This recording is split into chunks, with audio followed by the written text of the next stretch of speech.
Welcome back to the Brahmin Word, and we are going to be wrapping up the life of Daniel today. And we are going to be looking at a little bit of the Antichrist, but also really going into the just the end times or eschatology.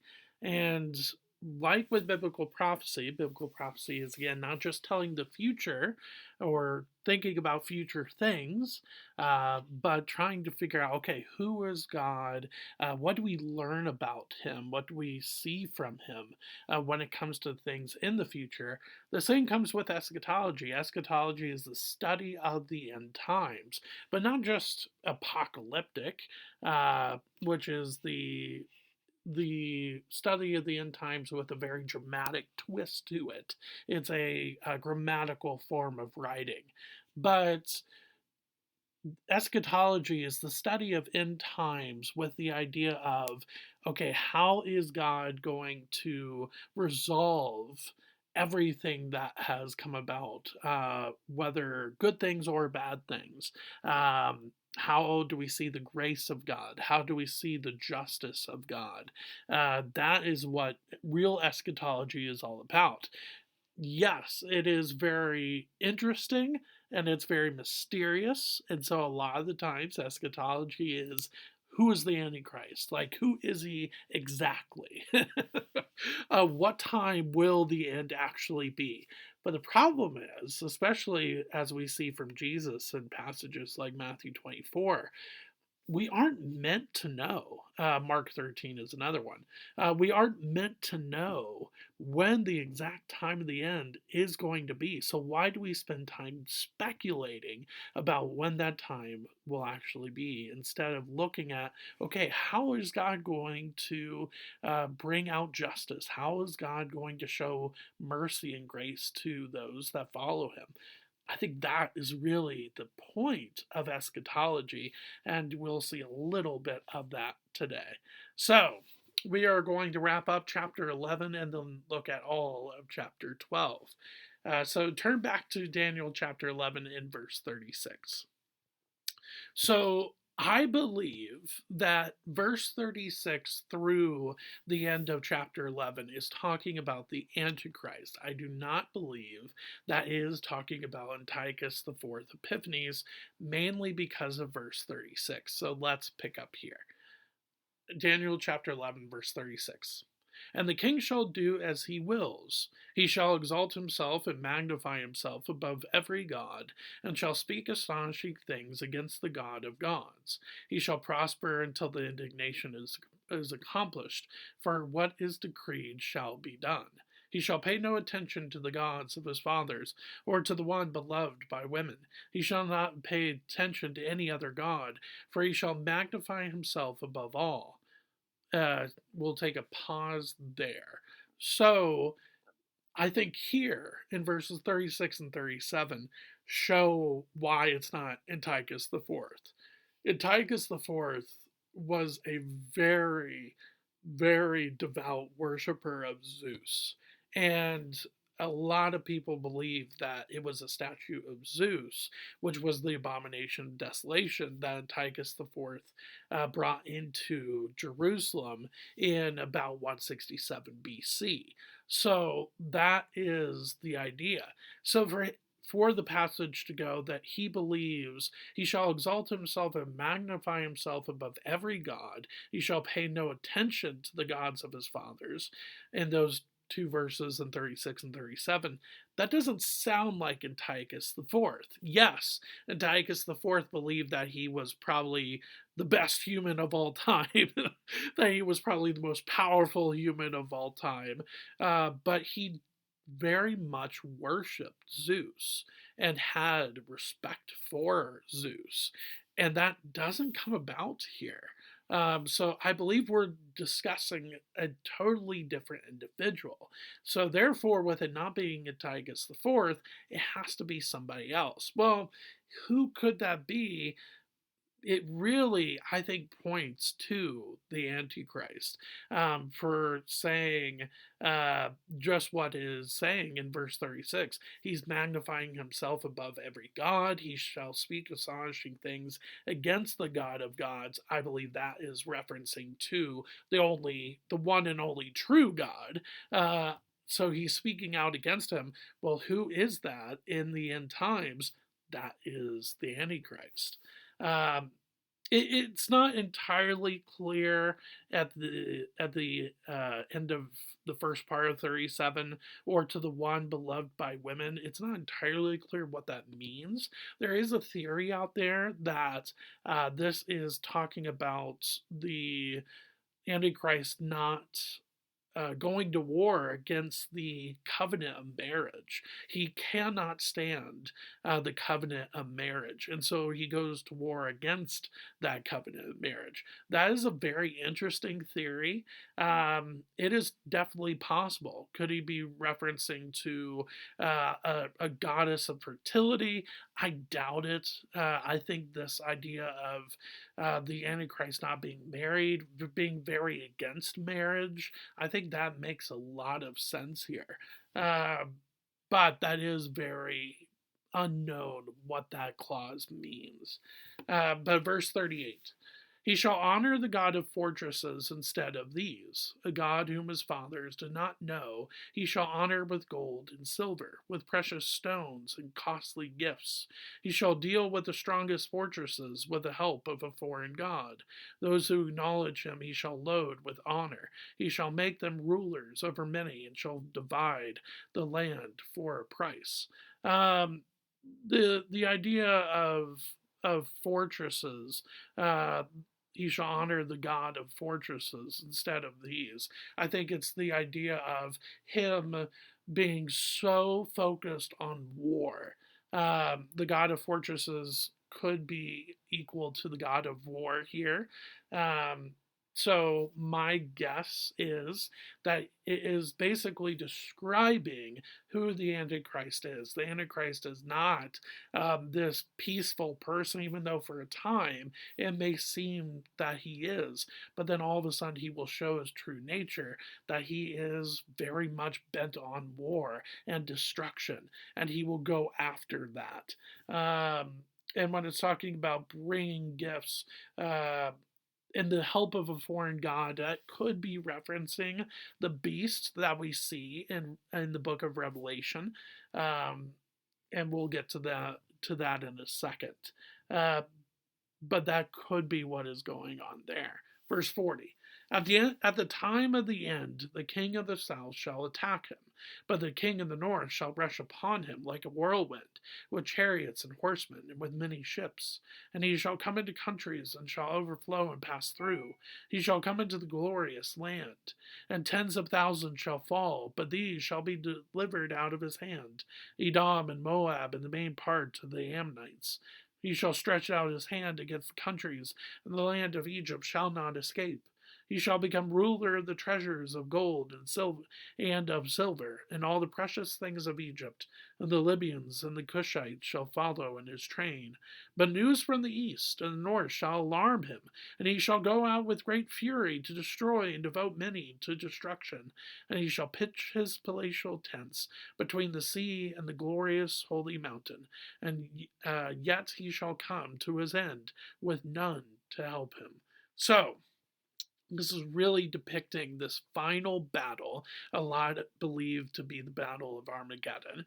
But this really depicts this last battle between the Antichrist and those that come against him. Those that come against him to the point that he shall come to his end with none to help him at the end of verse 45. The battle is definitely pointing towards an area that's around Jerusalem. Verse 40, the very first part of verse 45, he shall pitch his palatial tents between the sea and the glorious holy mountain. That's probably referencing the seas of the Mediterranean Sea, the Dead Sea, one of those seas, and the Holy Mountain is the place where the temple was in Jerusalem. So I think that is giving you the location of it being in Israel, the area of the ancient country of Israel. Um, I think that is what is going on there. And then the idea that, yes, he comes out with this fury because of this thing that he hears, this thing that alarms him that is coming from the east and the north. I think that that is the news that Jesus is coming back to settle the score with the Antichrist. So go to Revelation chapter 19. Go to Revelation chapter 19. This is just an awesome passage. You have Jesus being described as this great rider on a white horse in verses 11 through 16 of Revelation 19. And then we see this end for the Antichrist in verse 17. Then I saw an angel standing in the sun, and with a loud voice he called to all the birds that fly directly overhead, "Come, gather for the great supper of God, to eat the flesh of kings, the flesh of captains, the flesh of mighty men, the flesh of horses and their riders, and the flesh of all men, both free and slave, both small and great." And I saw the beast and the kings of the earth with their armies gathered to make war against him who was sitting on the horse and against his army. And the beast was captured, and with it the false prophet, who in its presence had done the signs by which he deceived those who had received the mark of the beast, and those who worshipped its image. These two were thrown alive into the lake of fire that burns with sulphur, and the rest were slain by the sword that came from the mouth of him who was sitting on the horse, and all the birds were gorged with their flesh.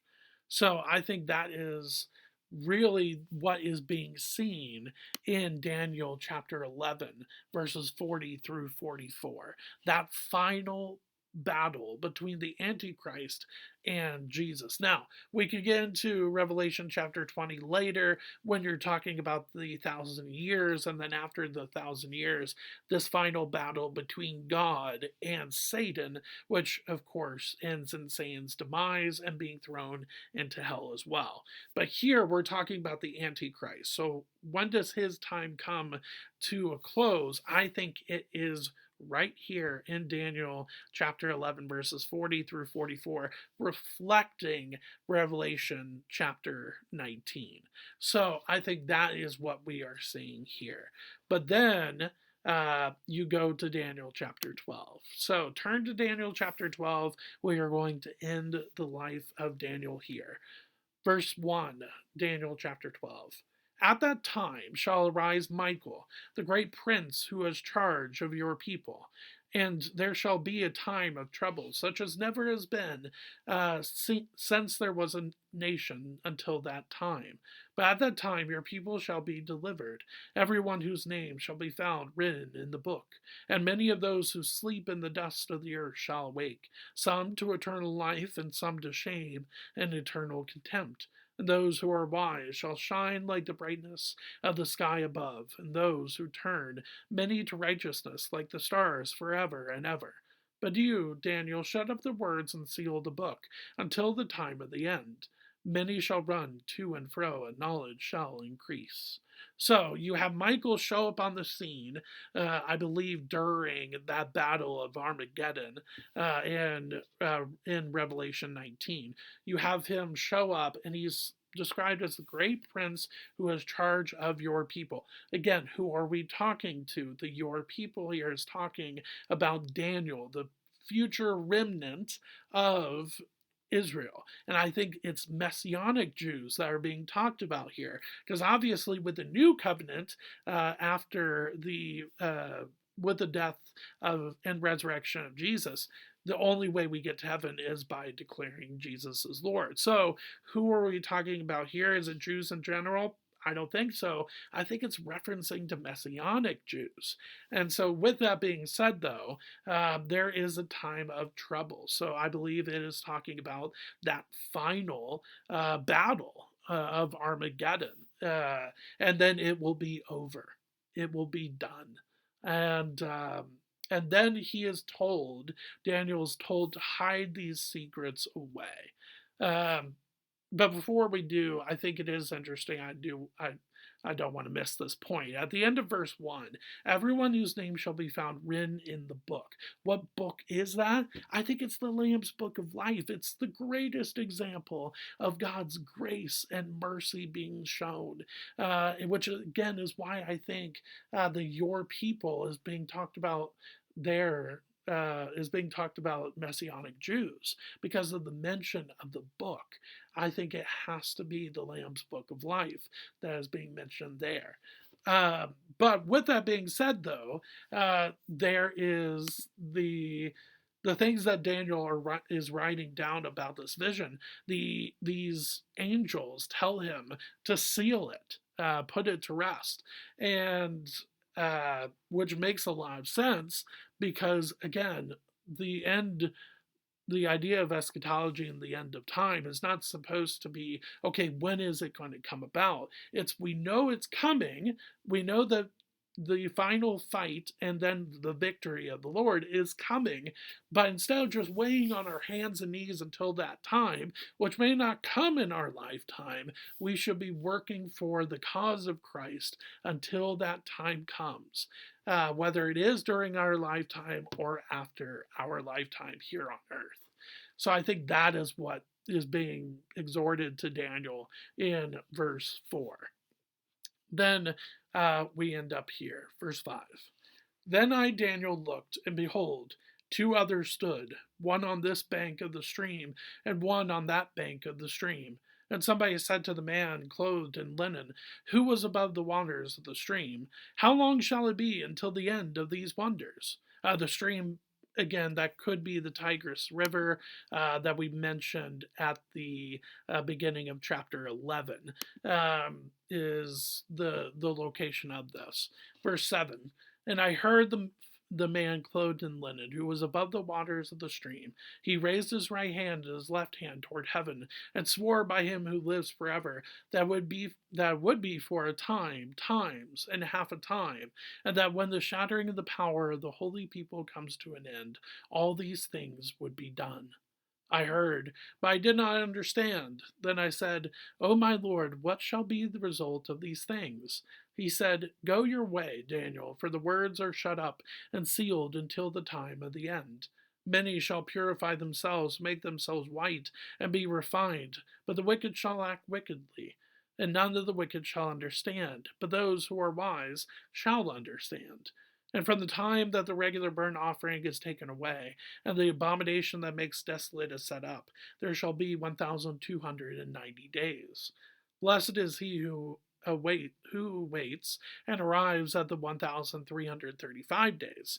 But go your way until the end, and you shall rest and shall stand in your allotted place at the end of the days.